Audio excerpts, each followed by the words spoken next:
Uno, dos, tres, cuatro, cinco, cinco, seis. So, hey, everybody ready for some blowing the fuck out of kind of damage that's going to occur real quick? So, yeah, we have Lionheart, Cermia, we have Benimaru, and then we also have, who is that on my team, Roana? I believe so, because I saw a Kayron. Yeah, it's Roana. So, here's Lua, Choux, and Kayron. Now, we just so happened to get the proc on Benimaru's Taichi, easily the most broken fucking artifact that SG has ever given us for warriors. I'm still kind of salty I only have one right now. Well, I mean, technically I have two, but like, hey, one's gonna get bottled all the way, and the other one's gonna be eventually bottled over the course of like a year. however the hell long it takes to get 5 bottles. But either way, we go into the Choux, we do big damage, then we go into the whole team, do big damage again, and the entire team is dead except for Kayron. So I have a bait for Kayron, that being Roana. Roana is more than thick enough, not going to be an issue, and then bam, we'll just kill her out. So Lionheart did literally nothing. So, on to the next team here. We have Conqueror, Lilias, a Rimuru, and a Mercenaries. So, anytime I'm dealing with Rimuru, you're going to see Krau. Like, Krau is always going to be on the team. And because there's Conqueror Lilias as well, I usually bring Sinful Angelica because she's my bait for Conqueror Lilias. The reason why is pretty much what you're going to see right here. So I brought Zahhak strictly for doing big damage or possibly killing the Mercenaries. Thankfully, I did just enough. Bam, she's dead. Then Rimuru goes into Zahhak. Now, he takes attack buff and speed buff, does not take invincibility. Then this goes into Krau, does big damage. Even if it killed, doesn't matter. I have Holy Sack just for that, just in case. And then we just go into Conqueror Lilias here because that's not going to be a guaranteed miss. Unfortunately, we don't do enough damage to kill her in one hit. So we can just take our time now at this point. I use Sinful Angelica to go into Conqueror Lilias. This results in her death because of the dual attack from Zahhak. Then if you burn the S1 right here, it should be enough to kill. If not, it depends on what kind of buffs the Rimuru has. The Rimuru could possibly have defense, could possibly also have crit resist, so then there's your gambling. So, urgent announcement. Warning, warning, warning. Guys, this match is long as fuck. So if you want to skip, you can go ahead and avoid all the truck coon spam by going to 8:36. Yeah, this is like a 6-minute fight. So, basically, what went wrong here? So, I'm going into Ran, Senya, and just regular red Lilias. So, the reason why this kind of went awry is I was trying to make a use for Ocean Breeze Luluca, but the more and more I use Ocean Breeze Luluca, the more and more I'm feeling that she's underperforming. And it's either underperformance or she has such a tight niche into only being good, into disruption for buffs, that it's like it's getting harder and harder to use her. So for here, for example, if you didn't want to use Ocean Breeze Luluca shenanigans, you could have very easily just brought Ed. So Edward Elric, 1 damage mitigator, and 1 healer. Bam, you're 100% in the clear, and you'll probably get it done a lot faster than I got it done. So what ends up happening is we try to go into Senya first. So because Senya can go into Ocean Breeze Luluca just willy-nilly, along with Lilias, because Lilias is red, and the one who's going to have the lowest health, more than likely out of my 2 green units, is going to be Ocean Breeze Luluca. You'll really start to see the damage kind of stack up here.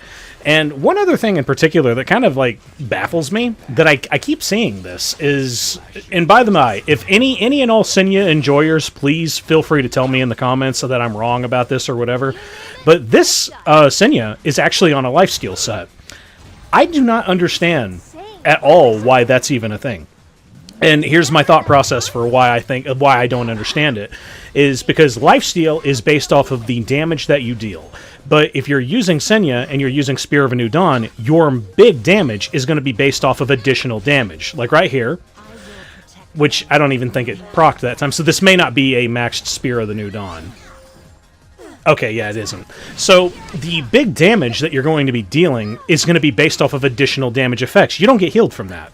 So like the big heal that you're getting is like somewhere in the 500s. Sure, if you're getting hit constantly for very low amounts, then you can sometimes, like, you know, meet that quota, and then you'll be able to out-heal the damage that you're doing. But because this person is rocking EE level 3, so that's for the Gab, you're not getting as much HP as you would like. And even still, you get way more HP from EE Soul Steal 1 than you do from Life Steal in general. Because the damage that you're dealing is almost nothing. Because Senya only deals damage based off of her attack. And so far, I think the only character that we've ever gotten that has actually dealt big damage with regular just attack has been Huiyang. I think that has been the only character in the game's entire inception that has ever done big damage only on attack. And, of course, it was so astronomically pant-shittingly broken, they had to nerf it because it was just, oh god, it was just too intense. It was so crazy. I just can't fucking deal with this. So, like the one thing that really sucks about, like, whenever you're fighting this particular team is, like, I'm sorry, I'm not really commenting on it. The reason why I'm not commenting on the fight is because we're essentially just grinding the team out. Because the other big problem that I keep finding with Ocean Breeze Luluca, and it's such a conundrum, is I don't know if you can buff this unit. I really don't. I would like for her to get buffed, but I actually don't think you can. Now, the reason I say that is she's already a turn 2 kind of monster, and her whole role is based around, oh, hey, cool, I go turn 2, and then I interrupt setup. That's what she does. So, like, what are the big things that she's missing? She's missing a reliable heal and a reliable cleanse. Because after that first turn, if you're going into, like, multiple setup, or multiple things that are going to be, like, doing single target attacks, or, like, a setup after your other set, like, for example, into Senya, she's actually not that great. Because there's setup on the team, and then, like, you do your cleanse, or you do your S2 truck spam, or whatever, but then, like, it usually won't affect the Senya. Sometimes it will, sometimes it won't. And if it does affect the Senya, then all it's going to do is delay it by one turn, and then she's eventually going to get her S3 off, and then you have to deal with counter, and you have to deal with all that other shit. So, I don't know how they could possibly buff this unit. I feel like they can't. Because if they were to buff Ocean Breeze Luluca, I think it would be very, very bad. Because the one buffs that I have in mind are, okay, so what would be one big thing for her to have? Well, what if the S2 had, what if it had Ignore Effect Resist? For starters, that would be horrible. Because if it did, then you would have, like, this really, really OP setup unit that reacts in retaliation to other setup that then just guarantee 100% just strips the other team, like, every time. I don't think you can do that. And for, like, one other very small thing that she could get, I don't know, either make the ice cream stackable, or also provide her with regen. I think regen would actually be really, really good. Because then, that way you at least get a heal if you're not hit. I don't know, it just feels like her healing potential is just so astronomically low. I can't trust to bring an Ocean Breeze Luluca in by herself. I just can't. So, I'm almost always rocking her with another healer. So then you're just rocking 2 Soul Weavers, and then you start asking yourself the question of, well, wait a minute, if I'm going to use 2 Soul Weavers, especially in this particular case, hey, it's Roana and Ocean Breeze, why the fuck wouldn't I just bring Destina? Because, like, Destina is just, like, you know, that monster anchor unit. And Ocean Breeze Luluca is trying to be an anchor unit, but she can't really anchor. All she can really do is disrupt. But, like, those are my thoughts about her, and I just don't know how SG is going to deal with her. Oh, hey, look, it's literally the first team that we fought in the fight. So, here we go again. Conqueror, Lilias, Rimuru, and now this time Rim. So, we do literally the same thing. So we're going to go in with Sinful Angelica. We'll do our buffs. This will give attack buff and speed buff to Zahhak. We'll go into the Rem, just so we don't accidentally proc any of the S2 counterattack, because we don't want to get stripped at any time. We just don't want that to happen. That'll proc Rimuru. He's going to go into Zahhak. So this will only steal attack, and it'll steal speed. Then he'll go into the Krau. This one actually does a fair amount of damage, by the way. But once again, even if it did a lot of damage, you have insurance with Holy Sack. And then we'll use that time to just go into Rem. Now we don't have to deal with Rem anymore. So we have a big, nice, juicy, thick barrier on Krau, because that's what his S2 does, or his S3 does. Sweet. The only one that Rimuru is going to go into is going to be Krau. The only one that Conqueror Lilias is going to go into is going to be Sinful. We have one extra turn of Immortality, and bam, now all we have left is Conqueror Lilias. So, 100%. And whenever it's just Conqueror Lilias left, and you have numerous different DPS options, or in this case, you have a DPS, but he's not going to be hit by her, you're 100% in the clear.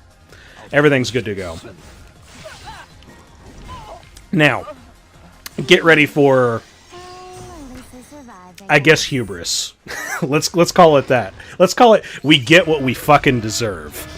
So, I see another team. It's the same Ran, Lilias, and Senya team again, except this time we're going to get a lot more RNL procs. So, first things first, we're already lucky.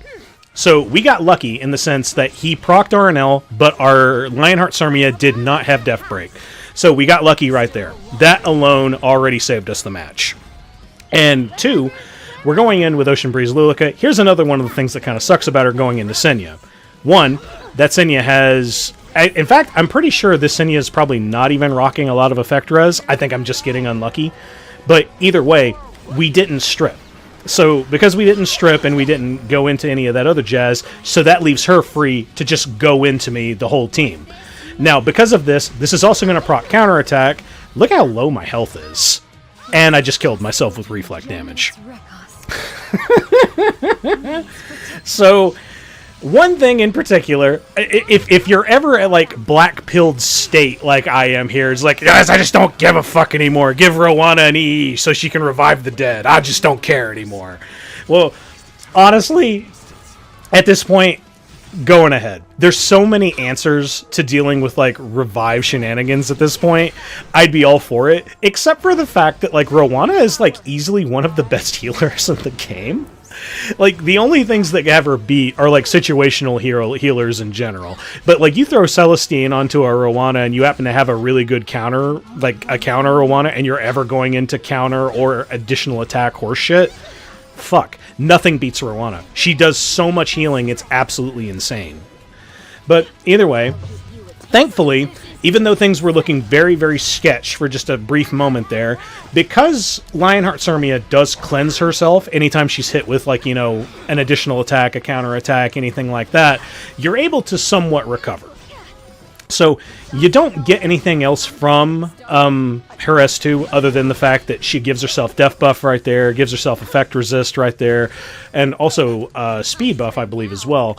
But the big, like, moneymaker from that is just being able to recover from the situation. Because we're not dealing with Conqueror Lilias, we're dealing with regular Lilias. Lilias is going to go into Roana. So that one moment where things were looking really, really sketch because she had Death Break, she was able to cleanse all that off because the Lilias went into Roana, a unit's going to be pulled, and then suddenly she's cleansed. So it's all kind of working out. Now here, things are still very, very sketch, because one thing that actually happens here is, once again, this is a Senya that's also on a lifesteal set. I don't know why I'm seeing this so often now, but here in this particular situation, it can fuck me over, because if at any point, which very, very closely happens, by the way, Lionheart Cermia can die, like right there. I came very, very close to death, and then all I would have left is Roana to go into this unit, and she would heal off all of the damage that my Roana would be doing, and I would ultimately lose this fight. Now, if you wanted to fight this in a more safe way, once again, Edward Elric, Mitigator, and some healer of any kind. It's very, very safe, especially if any of your healers will revive in case you get Death Broken and Ran is just being a fuckhead. But... now on to the next fight right here. This is straight up hubris. So, I knew this was going to happen. That is like a 280 speed Savior Adin. I just knew this was going to happen. It always happens anytime I feel froggy. And it's like, I feel pretty good about myself. I'm going to go into this team and I'm just going to make it work for me. So, bam, now we're 2 down. So it's 2 against 3. We can kill the Savior Adin, but because the Savior Adin has gone, we have to now also deal with invincibility on both sides. So with invincibility on a slow as fuck Rem, we're not going to be able to do anything here. One thing I could have done, in all honesty, was just to throw out the S3, just throw it out for the sake of gaining souls, because if I had souls, right here, there is a very, very real possibility that I can still win. However, we don't have souls. So because we don't have souls, we can't just go into the Rim and just kill. Like, that would have done easily enough damage to probably kill it if I was able to soul burn the S1. And of course, you know, blue is better than green. Blue is always better than green. What's element disadvantage? Fuck you. So, yeah, for that last fight, if you really, really wanted to just be, like, I just didn't want to do this, but, like, yeah, if you wanted to be safe about it, just use Dark Corvus. Like, yeah, Dark Corvus, 2 healers, bam, that's free. It's free. The reason why it's free is the Conqueror Lilias will only go in the Dark Corvus, the Savior Aiden will also only go into Dark Corvus, and you're going to have 2 healers. Those are that's your bread and butter for, like, being safe. You could have brought a damage mitigator and a healer. Do whatever the fuck you want. And the Rem is going to be so goddamn slow, it doesn't matter. So if you have 2 green units with him, so like 1 damage mitigator, let's just say Yulha, whatever, and then any other healer, could have been Destina, fuck it, whatever, doesn't matter. Then you can just go into the Savior Aiden whenever you please, because the first option that you should really have is to kill the Rem. So you kill the Rem with, like, you know, an S3 Soul Burn, bam, then all you have left is Savior Aiden and Conqueror Lilias. That's 2 units that are going to go into your Dark. You'll have your S3 in literally like 3 hits. So, yay, Dark Corvus solutions, baby. But either way, I hope you guys enjoyed this Guild War. It was an experience. But if you like this video, go ahead and leave a like. If you want to see more of my content, go ahead and hit subscribe. Hope you guys have a good one. Later.